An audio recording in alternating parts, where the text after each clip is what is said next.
Welcome back to my channel, and this is Chantal, and I will be sharing a year in review as a grad student. So this year I completed my first year as a neuroscience student, and throughout this process I experienced many highlights and also challenges, and I'm going to share with you some recommendations for people entering graduate school. So the highlights of my year including having a wonderful cohort. I needed that support because graduate school was very challenging. And also another highlight, or the most major highlight for me, was choosing a thesis lab. My lab is very supportive, and there was a few things that I looked at when I was trying to look for a lab.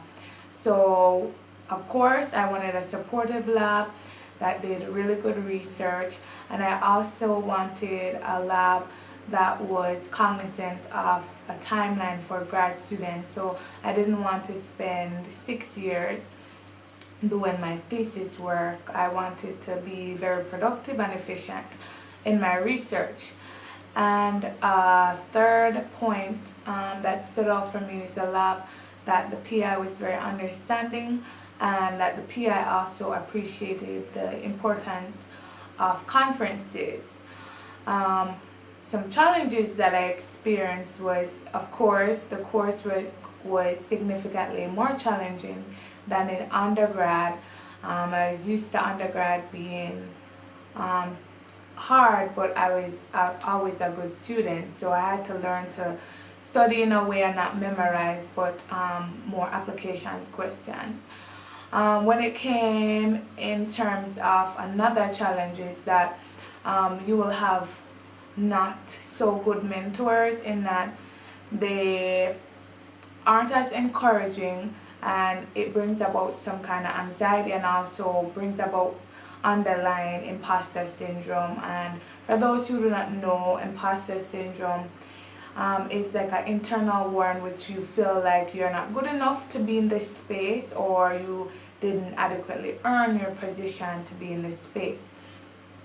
But I must say that despite encountering like a mentor that was not as conducive to my mental health, and also to helping me grow as a student, I, on the opposite end, had supportive mentor in different lab environments. So one major thing that I would recommend in choosing a lab is that finding a lab where you have mentors, whether it be postdoc or other graduate students, that are there for you and value you as a student and as a person. And I would also recommend that you try to make sure that you have a good mental stamina during that process, meaning that you do whatever you need to keep going through the graduate school process. So for me, I do positive affirmations every morning, whether I listen or I read positive affirmations, and I try to journal in the afternoons.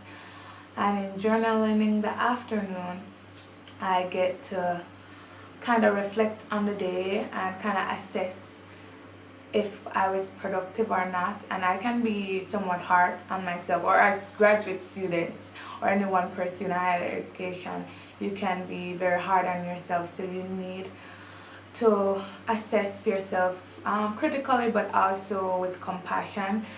And another recommendation would be that learn to be an advocate for yourselves in the situation that academia can in many cases not be as welcoming to individuals from diverse backgrounds. You have to be able to speak to other individuals who will kind of guide you through the process, and who will try to help you in any way necessary.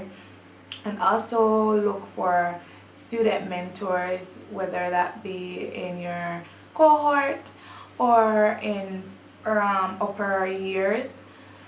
And lastly, I'd like to share what I look forward in my second year. So in September 2022.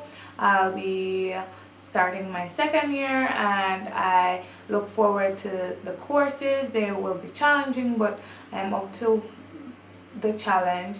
And I also look forward to in November attending SFN, Society for Neuroscience conference, which I think it will be an awesome opportunity to share my research and also meet amazing researchers.